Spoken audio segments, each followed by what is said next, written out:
పెళ్ళైనా పండగైనా వేడుక ఏదైనా పట్టుచీరల ప్రత్యేక వేదిక వారాహి సిల్క్స్. నమస్తే రమగారు. నమస్తే జయ. రమగారు, మంచి స్టోరీ చెప్పండి. చెప్తాం. ఖలీఫా కథలు కొన్ని రకాలు చెప్తున్నాం కదా, ఖలీఫాదే ఇంకో కథ చెప్తాం. ఓకే. హారూన్ అల్ రషీద్ ఖలీఫాగా ఉన్న రోజుల్లో ఆయనకి తను చాలా దానపరుణని, తనకెంతో తరగని సంపద ఉందని ఆయన నమ్మకం. సాధారణంగా ఏంటంటే కొన్ని జాతుల్లో తమ సంపదలో 10వ వంతు దానం చేయాలనేది ఒక నియమం. వాళ్ళు జీవితాంతం దానం చేయాల్సిందే, వాళ్ళ మతంలో పద్ధతి అది. కానీ అలా చేసేవాళ్ళు అంటారు రమగారు, పూర్వకాలంలో చేస్తారు. ఇప్పటికీ కూడా మన ఈ రంజాన్ రోజుల్లో ప్రతిరోజు దానం చేస్తారు. ఖచ్చితంగా సంవత్సరానికి 10 లక్షల సంపాదన ఉంటే 1 లక్ష రూపాయలు దానం చేయటం అనే నియమం ఉంటుంది. మనం ఒక్కొక్కళ్ళు ఒక్కొక్క రకంగా అనుసరిస్తాం కదా. దాన నియమం, దాన ప్రక్రియ తప్పదు. ఖచ్చితంగా 10% దానం చేసేవాళ్ళు అప్పుడు ఉన్నారు, ఇప్పుడు ఉన్నారు. ఈ కలికాలంలో కూడా జరుగుతుంది అంటారా? ఏ కాలమైనా చేస్తారు జయ. లేకపోతే ఆకాశం అలా పైన ఉండదు, భూమి ఇలా కింద ఉండదు. అలాంటి వాళ్ళు ఉంటారు. అవును, ఆకాశానికి పందిరి గుంజలు వాళ్ళు ఉండటం వల్లే మనమంతా అలా దానం చేసేవాళ్ళు, ధర్మం చేసేవాళ్ళు, న్యాయంగానే ప్రవర్తించేవాళ్ళు, అస్సలు అబద్ధం ఆడని వాళ్ళు ఇప్పటికీ ఉన్నారు. కాబట్టి ఇంకా కలియుగాంతం ఇంకా దగ్గరలోకి రాలా మనకి. అదంతా పడిపోయాక అప్పుడు యుగాంతం అవుతుంది. కొద్దిమంది ఉంటారు. శాంతం లేదు అనుకోటానికి లేదు, ఉండదు. దానం చేసేవాడు బాగా, తనంత దానపరుడు తనే అనిపించేది ఆయనకి. అక్కడి నుంచి దానం చేస్తుంటే వాళ్ళకి సంపద వస్తుండదు. ఖలీఫా రాజు కదా, అవును, డబ్బులు వస్తుంటే ఏమనుకునేవాడు, మాలాంటి సంపద ఎవరికైనా ఉందా? ఖలీఫాల గుప్తధనం అని ఒక నావెల్ కూడా ఉంది. అది ఇంకా చెప్పలేదు, అది కొంచెం మర్చిపోతానేమో నన్ను అనుమానంతో. పేర్లు తమాషాగా ఉన్నాయి, ఏం చెప్పట్లా. ఆ గుప్తధనం కూడా తన దగ్గరికే వచ్చేసింది కాబట్టి అబ్బో మా దగ్గర ఎంతో ఉందనుకునేవాడు. దానం చేసేవాడికి నేను బాగా చేస్తాను అనే ఫీలింగ్ ఉండకూడదు, అది తప్పు. ఓకే. దానం ఎంత కరెక్టో నా అంత దానపరుడు లేడనే భావన తప్పు. కర్ణుడి కథల్లో చెప్తారు, కుడి చేత్తో చేస్తే ఎడం చేతికి తెలియకూడదు. ఎడం చేతి వైపు ఉన్నప్పుడు ఎవరైనా అడిగితే కుడి చెయ్యి మారే లోపల బుద్ధి మారిపోతుందని ఎడం చేత్తోనే దానం చేసేవాట. అలాంటి కథలు కూడా ఉన్నాయి. ఇలా గొప్పలు చెప్పుకునేవాడు. చెప్పుకుంటుంటే జఫర్ అని ఈయన దగ్గర ఉన్న మంత్రి, మనం ఇదివరకటి కథలో విన్నాం జఫర్ పేరు. ఆ జఫర్ అంటే ఆయన పక్కనే ఉండేవాడు, అంగరక్షకుడు అనమాట. అయితే ఈ జఫర్ని ఏదో మాటల మధ్యలో, జఫర్ నువ్వు చెప్పు, నాలాంటి దానపరుడు ఇంతకుముందు ఎక్కడైనా కథల్లో విన్నావా నువ్వు, ఇక ముందు ఉండబోతారంటే, ఏలిన వారు క్షమించాలి, మీరు ఇలా చెప్పకూడదు, అల్లా ఇచ్చింది అల్లాకే ఇస్తున్నాను అనుకోవాలి. ఒకటి, మన సంపదను ఒక సంపద కాదు, మన దానం ఒక దానం కాదు. మీకంటే సంపద ఉన్నవాడు, మీకంటే దానం ఇచ్చేవాడు ఉన్నాడు, ఇంకా ఉన్నారు అనేసరికి ఇంక ఒళ్ళు మండిపోయింది. ఎంత నమ్మక ద్రోహివి నువ్వు నా దగ్గర తింటూ, నాతో ఉంటూ, నా పాలనలో ఉండి నేనిచ్చే దానాలన్నిటిని అనుభవిస్తూ ఇంత మాట అంటావా అన్నాడు. మాట అంటానికి ఏముంది ప్రభు, మీరు నిజం అడిగారో చెప్పారు. బస్రా నగరంలో ఒక కుర్రాడు ఉన్నాడు, వాడి పేరు అబూ అల్ కాసిం. వాడి పేరు కాసిం అని పిలుస్తారు, అబూ అని కూడా అంటారు. వా అబ్బాయి ఎంత దానపరుడు అంటే, వాడి దగ్గర ఎంత తరగని సంపద ఉందంటే, వాడు రోజు పుంఖాలుగా దానం చేసేస్తూ ఉంటాడు. ఏదో నాకు కలిగింది ఇచ్చానని దీనంగా మొహం పెడతాడు. రేపటికి మళ్ళీ దానానికి డబ్బు ఉంటుంది వాడి దగ్గర. శభాష్. ఎంత వినయశీలో వాడు, కుర్రాడు, యువకుడు, బ్రహ్మచారి, అపరిమిత దానశీలి. బస్రాలో అడుగు పెడితే వాడి పేరు తలవకుండా పూట గడవదు. మనం ఎవరితో మాట్లాడినా వాళ్ళు అబు పేరు చెప్తారు. బస్రాలో వాడి చేతి దానం తీసుకొని ప్రాణి లేదంటే నమ్మాల్సిందే, మీరు లేరు ఎవరు అనేసరికి గొళ్ళు మండిపోయింది. జఫర్ని బంధించండి అని వీడి సంగతి చెప్తారు రేపు పొద్దున అన్నాడు. ఆయన కోపం వచ్చేసింది అనమాట. జఫర్ని బంధించేశారు. ఈయన రైరేమని పరిగెత్తుకుంటూ వెళ్ళిపోయాడు. ఇంత విసుగులు ఆయన ఏం చేశాడు, తన మందిరానికి వెళ్ళకుండా జనానాకి వెళ్ళాడు. అక్కడ ఈయన భార్య జుబేదా, రాణి జుబేదా ఆవిడ. ఈయన రివరివలాడుతూ వచ్చింది, మొహం ఎర్రగా అయిపోయింది. ఆయన కోపం వచ్చేసింది. తను అవమానింపబడ్డాడు. తను ఎదురుకుండా, రాజు ఎదురుకుండా భగవంతుడిని తప్ప ఇంకోళ్ళని కీర్తించకూడదు. ఎవడో మనిషి కీర్తించబడ్డాడు. ఆయన మొహం ఎర్రగా కందిపోయింది, ధుమధుమలాడుకుంటూ వచ్చాడు. పైగా ఆయనకి ఏం బాధగా ఉంది, ఎప్పటి నుంచో తనకి నమ్మకస్తుడైన జఫరు తనకు నమ్మక ద్రోహం చేశాడు. అతన్ని బంధించాల్సి వచ్చింది.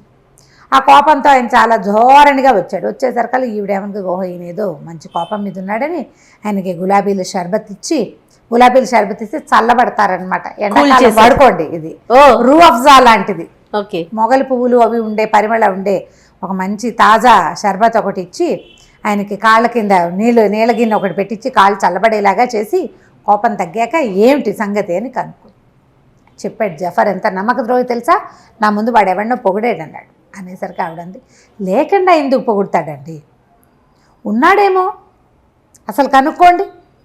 బసరా ఎంత దూరం, 2-3 రోజుల ప్రయాణం, వెళ్తారు, ఎవరినో పంపించండి. వాడు అసలు బసరాలో వీడు చెప్పిన అబూ అల్ కాసిం ఉన్నాడా, కాసిం అనేవాడు ఉన్నాడా, వాడికి నిజంగా తరగని సంపద ఉందా, వాడు నిజంగా దానపరుడా, కనుక్కుంటే జఫర్ ఆ మాట అవునో కాదో తేలుతుంది మనకిను. వృధాగా జాఫర్కి శిక్ష వేయటం ఎందుకు, పైగా రేపొద్దున వీడికి శిరచ్ఛేదం చేయండి, ఇలాంటి మాటలు ఎందుకు మాట్లాడాలి, మనం కనుక్కొని మాట్లాడాలి కదా. ఇప్పుడు ఎవరో ఉన్నారని చెప్పకుండా ఫలానా ఊళ్ళో ఫలానా వాడు అన్నాడంటే నిజమై ఉండొచ్చు. దాంతో ఈయన కొంచెం చల్లబడ్డాడు. సరే ఏమనుకున్నాడు, సాధారణంగా జఫర్ ఇట్లాంటి పిచ్చి పిచ్చి మాటలు మాట్లాడేవాడు కాదు, చూడుగా చక్కగా మాట్లాడతాడు. అతను నా గురించి ఆలోచించుకుని సరే వాళ్ళెవరినో పంపటం ఎందుకు, ఆ బసరా నేనే వెళ్తా అన్నాడు. రాణిగారు 2-3 సార్లు వారిచ్చింది కానీ నేను వినేలాగలేడు. సర్లే అని వదిలిపెట్టేసి సరే ఏం చేశాడు, మర్నాడు పొద్దున ఈయన బయలుదేరి ఒక వ్యాపారస్తుడి వేషం వేసుకుని బసరా నగరానికి వెళ్ళాడు. ఓ 3 రోజుల ప్రయాణం చేశాడు ఒంటెల మీద. కొంత చిన్న పరివారాన్ని తీసుకెళ్ళాడు. ఎక్కువ మందిని, రాజుగారికి వీళ్ళు ఉంటారు కదా ఆంతరంగికులు కొంతమంది, ఆయనకి బోరు కొట్టకుండా ఉంచేవాళ్ళు, సేవకులు, తర్వాత ఏమో మన అంగరక్షకులు కొంతమంది ఉంటారు. ఈ ఉన్న గుంపుని తీసుకుపోయాడు, చిన్న గుంపుని. వెళ్ళాక బసరా నగరంలో ఓ సత్రం ఏదో తీసుకున్నారు. తన మొత్తం గుంపు అంతటిని మీరు ఒక చోట ఉండండి, నాతో ఎవరు లేరన్న సినిమా ఇవ్వాలి ఇక్కడని చెప్పాడు. సరే అది కూడా అక్కడి నుంచి ఈ సత్రంలో నుంచి బయటకు వచ్చి ఎవరో ఒక చిన్న వ్యాపారస్తుడు ఒకడు ఉంటే, చిన్నవాడు అంటే మన చిరుతిండి అవి అమ్మేవాళ్ళు అట్లా వాళ్ళు కనపడ్డారు. కనపడితే ఏమంటే ఈ ఊళ్ళో అబూ అల్ కాసిం అని ఎవరో ఒక ఆయన ఉన్నట్ట అంటే, ఆ కాసిం పేరు తెలియని వాడు ఎవడండి, రాజుగారి ఇల్లు అన్నా తెలియదు కానీ ఒక కాసిం ఇల్లు తెలియని వాడు ఎవడు ఉండడు, ఆయన చేతి దానం తినని వాడి ఊళ్ళోనే లేడు, ఇగో ఇలాగ వెళ్ళాలి అలాగ వెళ్ళాలని దారి చూపించాడు. దారి చూపిస్తే సరే ఇతను ఏం చేశాడు, ఆ కాసిం గారింటికి బయలుదేరాడు. వెళ్తే అదొక చక్కటి సౌధం, చాలా బాగుంది. లోపలికి వెళ్ళాడు. ఆ బయటికి వెళ్ళి నేను బాగ్దాద్ నుంచి వచ్చిన ఒక వ్యాపారస్తుడిని అబు గారిని చూడడానికి వచ్చానని కబురు చేశాడు. ఒక బానిసల, అంతా బానిసల మయం, బానిస అని ఆడ బానిస, మగ బానిస, నల్ల బానిస, తెల్ల బానిస ఇలా పేర్లు రాస్తారు ఆ కథలో. అక్కడి నుంచి బానిస లోపలికి వెళ్ళి వ్యాపారస్తుడు ఎవరు వచ్చారంటే ఆ ఇంటి యజమాని గబగబా పరిగెత్తుకుని లోపలికి ప్రవేశపెట్టమని ఆయన లోపలికి కూర్చోలే, ఆయనే బయటకు వచ్చాడు. ఆ వచ్చిన వాడు ఒక కుర్రాడు, మంచి స్ఫురద్రూపి, ఓ 25 ఏళ్ళు 28 ఏళ్ళు అలా ఉంటాయి. చక్కగా తలతల్లాడే బట్టలు అవి వేసుకున్నాడు, మంచి కళ్ళగా ఉన్నాడు, వినయశీలుగా కూడా ఉన్నాడు. రండి దయచేయండి, మా ఇల్లు పావనం చేశారు, ఏం పని మీద దయచేశారు, రండి వాళ్ళన్న ఆతిథ్యం స్వీకరిద్దురు కానీ అని చెప్పి లోపల తీసుకెళ్ళాడు. లోపల తీసుకెళ్తే ఎంత బాగుందో ఇల్లు చాలా బాగుంది భవనం. అక్కడి నుంచి అసలు పచ్చలతోటి వాటితోటి తోరణాలు, దీపాలకు బదులు కెంపులు, వాటి మీద ఒక దీపం పెట్టారు, ఒక్కొక్క కెంపు పెడితే ఈ దీపం కెంపు మీద పడి ఇట్లా వెలుగొస్తుంటుందన్నమాట. లోపలంతా చల్లగా ఉంది. కాళ్ళు కడుక్కోవడానికి నీళ్ళు ఇచ్చారు. ఆ నీళ్లు ఇవ్వటం ఏంటో నువ్వు చెబుతా, నువ్వు పోసుకోమనలేదు. ఒక పెద్ద బైసిని తెచ్చి దాని నిండా చల్లటి నీళ్లు, గులాబీ అత్తర్ లాంటిది ఏదో కలిపి అందులో కాళ్ళు పెట్టించారు. అక్కడి నుంచి తీసి మామూలు నీళ్ళల్లో పెట్టించారు. ఇంకోళ్ళు కాళ్ళు తుడిచారు. పక్క నుంచి గాలి విసురుతున్నారా, అసలు ఎంత బాగుందో. ఆశ్చర్యపోయాడు. ఊరిని ఏమిటి ఇంత ఇల్లా, ఎవరికైనా ఇంత సేవ చేస్తారా అని ఆశ్చర్యపోయాడు. చక్కటి మంచి సుగంధ ద్రవ్యాలు వేసిన షర్బత్ ఒకటి పట్టుకొచ్చి ఇచ్చారు. ప్రయాణం ఎట్లా జరిగింది, మీరు ఏం వ్యాపారం చేయబోతారు, ఏవో 2-3 ముక్కలు అడిగాడు కానీ ఈయన సొంత వివరాలు అతనేం అడగటల్లా. ఊరంతా చూసారా, బసరా నగరం బాగుంటుంది, ముత్యాలు అవి చాలా బాగా మేలి ముత్యాలు దొరుకుతాయి మా ఊళ్ళో, ఇలా సాధారణ మాటలు మాట్లాడాడు. మాట్లాడాక ఏం చేశాడంటే ఈయనకి తినడానికి ఏవో ఎన్ని రకాలవో పళ్ళ ముక్కలు, నేనైతే నా అతిథులు ఎవరికి నేను ఇంత చేయట్లేదు అనిపించేసింది దీనికి. ఖలీఫాకి 3-4 రకాల పానీయాలు పట్టుకొచ్చారు. మొదట సేద తీర్చడానికి ఒకటి ఇచ్చారు. అక్కడి నుంచి ద్రాక్షతో ఖర్జూరాలతో చేసిన రకరకాల డ్రింకులు తెచ్చారు. అన్నిటికీ పేర్లు చెప్పారు, మీకు ఏది కావాలంటే అది తీసుకోండి, కావాలంటే అన్నీ కూడా రుచి చూడొచ్చు, ఇవేవి ఒకటికొకటి విరుద్ధం కాదు. అక్కడి నుంచి తర్వాత ఏమో పళ్ళు పట్టుకొచ్చారు, తినుబండారాలు పట్టుకొచ్చారు. అసలు ఒక తెచ్చిన మనిషి తెచ్చింది తేకుండా తెచ్చేస్తున్నారు మనుషులు. మళ్ళీ గొడవగా హడావిడిగా ఏమిటో గుంపుగా లేరు. ఒక సుశిక్షితులైన సైనికుల్లాగా ఒక 6 వస్తారు, 6 పదార్థాలు పుచ్చుకుని. వాళ్ళు వెళ్ళిపోగానే డ్యాన్స్ అరీనా మీదకి వస్తుంటారు కదా సర్కస్లో, ఒకళ్ళ తర్వాత ఒకళ్ళు అలా చక్కగా వచ్చి వరుసలుగా అన్నీ అందించి వెళ్ళిపోతున్నారు. ఈయన చాలా సంతోషించాడు. బాగా రిలాక్స్ అయిపోయాక ఇతను లోపలికి వెళ్ళి ఏం చేశాడు, ఒక ఇంత చెట్టు, దాని నిండా అది ఎలా ఉందంటే వెండితో చేసిన చెట్టు, దానికి కాయలు పువ్వులు అన్నీ వేళ్లాడుతున్నాయి. ఆ చెట్టు కింద ఒక చక్కటి నెమలి బొమ్మ ఉంది. ఒక పుల్ల లాంటిది ఒకటి పుచ్చుకొచ్చాడు. ఆ చెట్టు ఆ నెమలి పెట్టాడు ఇతనికి ఎదురుకుండా బల్ల మీద.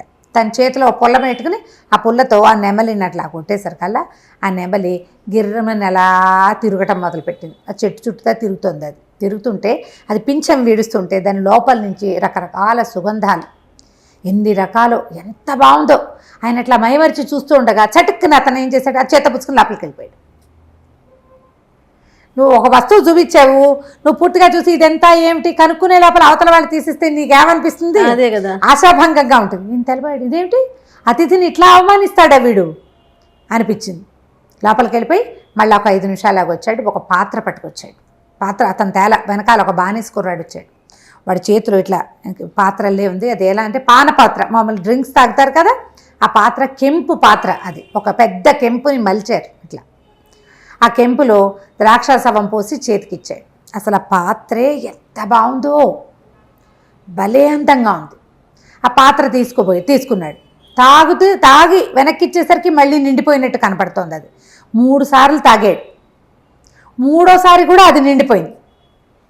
వాడు పోయిటల్లా అదే చేతికిచ్చి తీసుకునే లోపల వచ్చేస్తోంది. ఈయన ఆ పాత్రను పరిశీలించే లోపల టక్కిన ఆ పాత్ర తీసేసుకున్నాడు. అతను లోపల పట్టుకెళ్ళిపోయాడు. ఈయన మళ్ళీ ఇదేంటి నన్ను అసలు చూడనీడే వీడు పూర్తిగా కొళ్ళు మండిపోయింది. 3వసారి ఈయన చప్పట్లు కొడుతూ లోపలికి వచ్చాడు. అతను వెనకాల ఒక అమ్మాయి వచ్చింది. ఎంత బాగుందో చెప్పరానంత సౌందర్యవతి, ఒళ్ళంతా వజ్రాలే, ఆభరణాలు, వస్త్రాలు లేవు, వజ్రాల ఆభరణాలే వస్త్రాలుగా ఉన్నాయి. అక్కడి నుంచి ఒక చిన్న సితార్ లాంటిది ఒకటి పట్టుకొచ్చింది, మ్యాండలీను బట్లాగా. అది టింగ్ టింగ్ కూర్చుని చక్కగా మహాసౌందర్యవతి అయిన ఒక అమ్మాయి, దాని శరీరం సగం బయటికే కనపడుతోంది. మ్యూజిక్ వాయించడం మొదలుపెట్టింది. అది పాట పాడుతుంటే ఈయన మైమరిచిపోయాడు. ఆ వాయిద్యం ఎంత బాగుందో, పాట ఎంత బాగుందో. ఆ పాట పూర్తయ్యాక అమ్మాయి దగ్గరికి వెళ్ళి ముట్టుకుందాం అనుకున్నాడు ఈయన. పాట పూర్తయ్యే లోపలే ఈయన చప్పట్లు కొట్టాడు. పిల్లలు లేచి వెళ్ళిపోయాడు. మండిపోయింది ఈయనకి. వీడి ఆతిథ్యం మండినట్టే ఉంది. ఏది పూర్తిగా చూడనివ్వడు. ఇన్ని తాగేచ్చారు, ఇన్ని తిన్నిచ్చారు, బాగా నచ్చిన వస్తువును ముట్టుకొని ఇవ్వాలి కదా. ముట్టుకొని వెళ్ళి సరే నేను వెళ్ళొస్తానని బయలుదేరాడు. ఆ పెద్ద జఫర్కి చెప్తా, వీడి ఆతిథ్యం ఏడిసినట్టుంది, ఏవో ఇచ్చానంటున్నాడు, ఏమిచ్చాడో వీడు నాకు తెలీదు అని దుమ్ములాడుకుంటూ ఒళ్ళు మండిపోయింది లోపల. పైకి మాత్రం అనలా. ఏం చెప్పాడంటే, నేను వెళ్ళొస్తాను, మీ ఆతిథ్యం చాలా పరమాద్భుతంగా ఉంది, నేను ఇలాంటి చోటకి వచ్చినందుకు చాలా సంతోషిస్తున్నాను, ఇలాంటి అభినందన వాక్యాలు ఓ 3-4 చెప్పి సత్రానికి బయలుదేరాడు. లోపలంతా రుంజుకుంటూనే ఉన్నాడు. వీడి ఆతిథ్యం బాగానే ఉంది, కానీ అది ఫుల్ఫిల్డ్గా లేదే, పూర్తి చేయలే. మొదట ఒక నెమలి చూసాం, ఆ నెమలి ఎంత బాగుంది, దాన్ని ముట్టుకునే లోపలే తీసేసుకున్నాడు. ఆ కెంపు పాత్రని పరిశీలించే లోపలే తీసేసుకున్నాడు. ఆ పిల్లకి దగ్గరికి వెళ్ళి దాన్ని ముట్టుకునే దాని సౌందర్యాన్ని చవి చూసే లోపలే వెళ్ళిపోయింది అది లోపలికి. ఈ సత్రం దగ్గరికి వెళ్ళేసరికల్లా ఒక 12 మంది బానిసలు నిలబడి ఉన్నారు అక్కడ, అమ్మాయిలు. అక్కడి నుంచి ఓ 10 మంది సైనికుల్లాగా ఉన్న బానిసలు నిలబడి ఉన్నారు. వాళ్ళ చేతుల్లో 3 బాక్సులు, 2 బాక్సులు, అక్కడి నుంచి మేలు ముసుగు వేసుకున్న ఒక మనిషి కనపడ్డారు. దగ్గరికి వెళ్ళేసరికల్లా బానిసలు అందరూ నమస్కారం చేశారు. అయ్యా, మీరు అబూ అల్ కాసిం గారింట్లో ఆతిథ్యం తీసుకున్న ఫలానా వర్తకుడు గారే కదా, మీ వివరాలన్నీ తీసుకున్నాం, మీకు అక్కడ మీరు మేలుపడిన 3 వస్తువుల్ని మీకు అప్పచెప్పమని చెప్పారు అని చెప్పి మొదటిది బాక్స్ ఓపెన్ చేశాడు. అది ఇంత వెండి చెట్టు, నెమలి బొమ్మ. 2వ బాక్సులో కెంపు పానపాత్ర. 3వది మేలు ముసుగు వేసుకున్న అమ్మాయిని ఓపెన్ చేసి చూస్తే ఆ మ్యాండలిన్ వాయిస్తూ నుంచి పాడింది కదా సంగీతం, ఆ పిల్ల అక్కడ నుంచి ఉన్నారు. ఈ 3 వస్తువుల్ని మీకు అప్పచెప్పమన్నారు మా కాసిం గారని. తను నిర్కాంతపోయాడు. ఏమిటి, నాకు నచ్చిన వస్తువుని నాకే సొంతం చేసేసే ఉద్దేశం పడింది, ఇదేం ఆతిథ్యం, అద్భుతం. వాళ్ళ ఇంట్లో ఉన్నది కాదు, నా ఇంటికి వచ్చాక నా వెనకాల పడి వచ్చేసేసి వాళ్ళు, నాకంటే ముందే వెనకాల పడరా, నేను ఇంటికి వచ్చేసరికల్లా నా దగ్గరికి ప్రత్యక్షం చేశాడు. అవురవురా, ఏమిటి వీడివి ఇది గొప్పతనం, అని చెప్పి సామాన్లు అక్కడే మీరు ఇక్కడే ఉండండి, నేను ఎప్పుడే వస్తాను. మళ్ళీ పరిగెత్తుకుంటూ కాసిం వాళ్ళ ఇంటికి వెళ్ళిపోయాడు ఖలీఫా. వెళ్ళిపోయి, నాయన నువ్వు ఎంత గొప్పవాడివి, నీ ఆతిథ్యం ఎంత గొప్పది, ఈ వస్తువులన్నీ నీకు ఎలా వచ్చినాయి, నువ్వు నాకు ఎలా ఇవ్వదలుచుకున్నావు, ఇదేం దానం, అతిథిని ఇట్లా గౌరవిస్తావా, పైగా ఇవాళ నువ్వు ఇచ్చిన ఈ వస్తువులు నీ దగ్గర రేపు కూడా ఉంటాయా, ఇవాళ ఇచ్చేసావు, మళ్ళీ ఈ వస్తువు నీకు ఎలా వస్తుంది అపురూపమైనది అంటే అదంతా ఒక విచిత్రమైన గాథ అంటే అన్నాడు. అయితే ఖలీఫా అన్నాడు, నేను నీ విచిత్ర గాథ తెలుసుకోవాలి, నువ్వు ఇంత దానం ఎలా చేయగలుగుతున్నావు, నాకు నచ్చిన నీ అతిథికి నచ్చిన వస్తువుని అతనికే ఇవ్వాలనుకునే బుద్ధి ఎక్కడి నుంచి వచ్చింది నీకు, అని వస్తువులు ఎక్కడి నుంచి వచ్చాయి, ఇవాళ నేను వచ్చా రేపు ఇంకోటి వస్తాడు, వాడికి కూడా ఏవో చూపిస్తావు నువ్వు, వాడికి అవి నచ్చేస్తాయి న్యాచురల్లీ. మన దగ్గర లేని కొత్త వస్తువు ఎవరికైనా నచ్చుతుంది, ఉపయోగపడుతుంది అనిపిస్తే, వాళ్ళకి అవి ఇచ్చేస్తావా, ఇచ్చేయడానికి అంత నీ దగ్గర ఎక్కడిది అంటే, ఇక్కడ ఎవరు అడగలేదండి, ఈ ఊళ్ళో వచ్చిన వాళ్ళు వస్తారు, ఆతిథ్యం ఇస్తాను, రోజు ఒక అతిథిని చూడాలి, నా లెక్క అది, మా అతిథికి ఏది నచ్చితే అది, వాళ్ళని సంతృప్తిపరచడం, వాళ్ళ మొహాల్లో ఆనందాన్ని చూడడమే నా విధి, నేను ఇలా ఎన్ని చేసినా నాకు తరగదండి, నా దగ్గర ఉంటూనే ఉంటుందంటే, ఆ రహస్యం ఏమిటి నేను తెలుసుకోవాలనుకుంటున్నాను అన్నాడు. సరే నేను చెప్తానండి అని చెప్పాడు. ఏం చెప్పాడో మనం వచ్చే భాగంలో చూద్దాం. బా, భలే ఇంట్రెస్టింగ్ ఉంది రమ్మగారు, చాలా బాగుంది. ఏం చెప్తాడో చూద్దాం. నమస్తే అండి. నమస్తే రమ్మగారు, మనం ఖలీఫా స్టోరీస్ చెప్పుకుంటున్నాం, ఒక భాగం అయింది, రెండో భాగంలో ఉన్నాం. తరగని సంపద అంటే అబూ అల్ కాసిమ్కి అంత డబ్బు ఎక్కడి నుంచి వచ్చిందో తెలుసుకోవాలనుకుంటున్నాడు. అయితే ఇప్పుడు కాసిం చెప్పాడనమాట, మాది బస్రా నగరం కాదు, బాగ్దాదు చుట్టుపక్కల ఒక చిన్న ఊరు, మా తండ్రి రకరకాల వ్యాపారాలు చేసి తర్వాత బస్రా నగరంలో స్థిరపడ్డాడు, ఎంత సంపాదించాడో మా తాత కూడా, తాత తండ్రి ఇద్దరు కలిసి అసలు బస్రా నగరంలో సుల్తాన్లతోటి సమానంగా ఇక్కడ ఈ నగరంలో మేము వెలుగొందుతూ ఉండేవాళ్ళం. అయితే మా నాన్న ఈయన ఈజిప్టులో అక్కడ పనిచేశాడు, వ్యాపారం అక్కడ ఉండేది, అక్కడ సుల్తాన్ల భయంతో బస్రా నగరంలోనే స్థిర నివాసం ఏర్పరిచి కుటుంబాన్ని ఇక్కడే ఉంచాడు. నేను ఈ నగరంలోనే పెరిగాను, ఎంతో హాయిగా ఉండేవాళ్ళం. మా నాన్న చనిపోయేటప్పటికి నాకు ఎంతో ఆస్తి ఇచ్చాడు.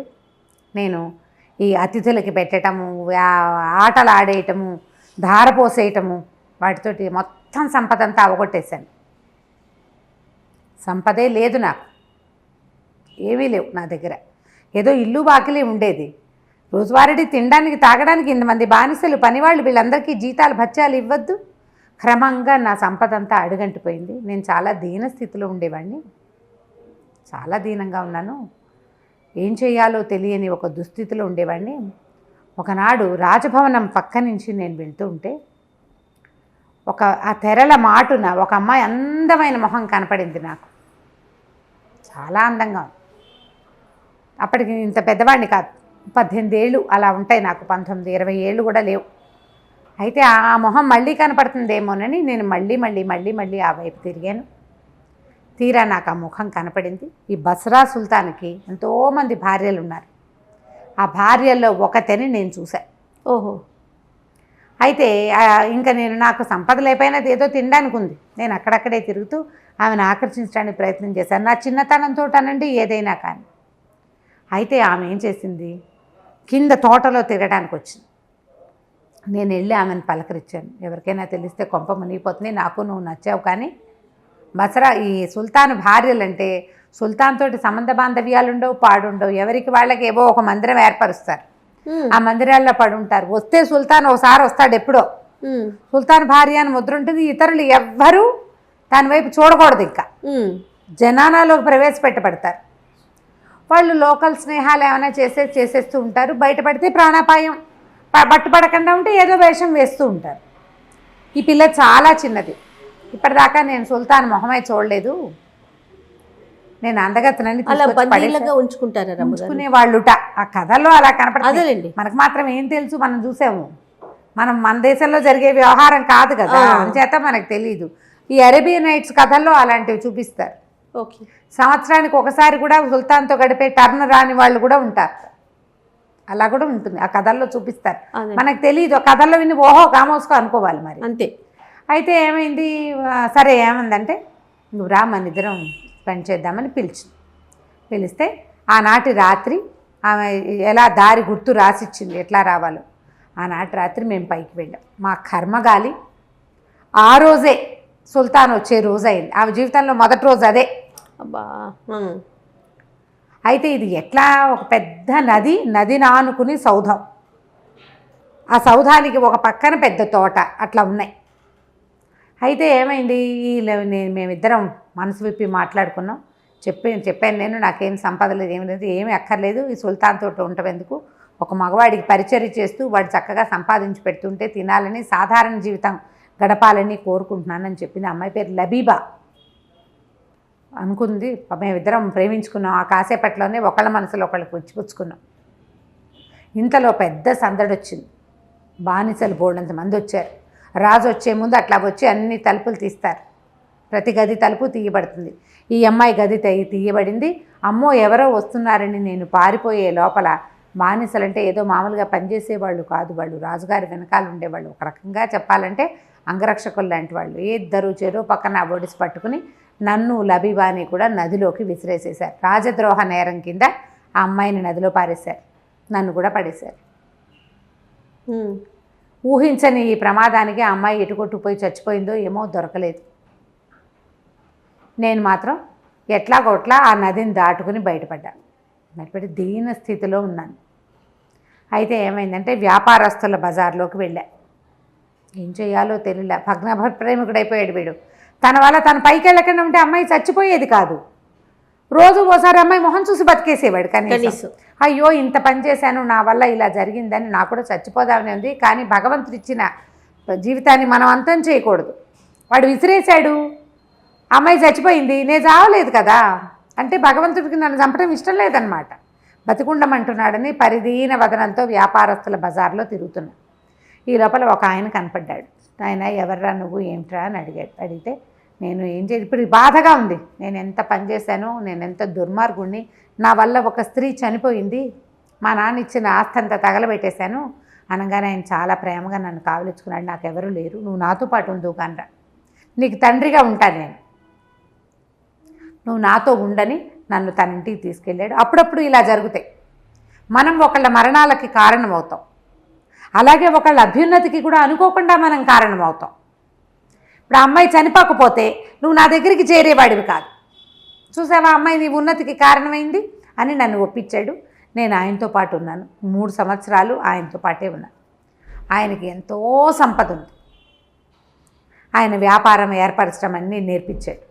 ఆయనకి చావు మరణకాలం వచ్చినప్పుడు ఆయన చెప్పాడు, నాయన ఈ సంపద మనకి తరగని సంపద ఉంది.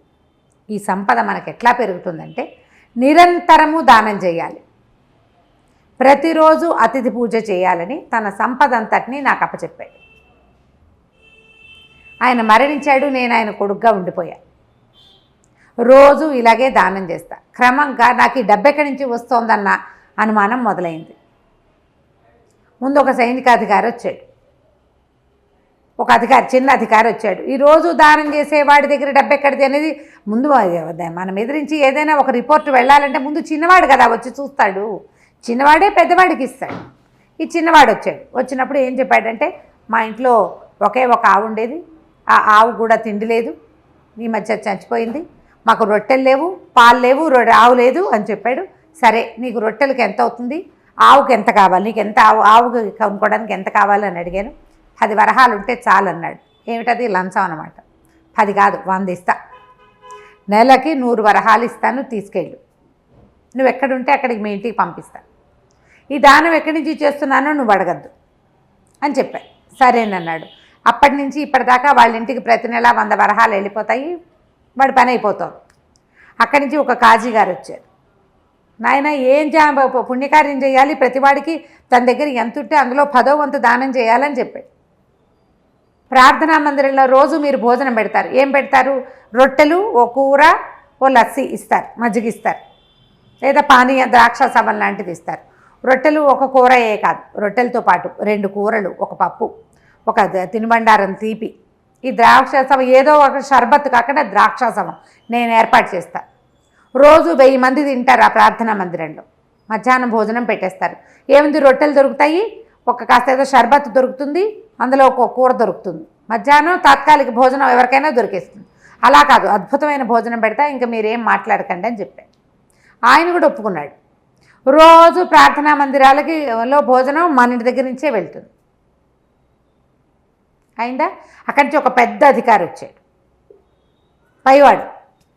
ఈ నగరంలో ఇంతంత దానాలు చేసేవాడు ఈ పరిస్థితిలో ఉన్నాడు అని సుల్తానికి చెప్పాలా వద్దా? చెప్పక్కర్లేదు.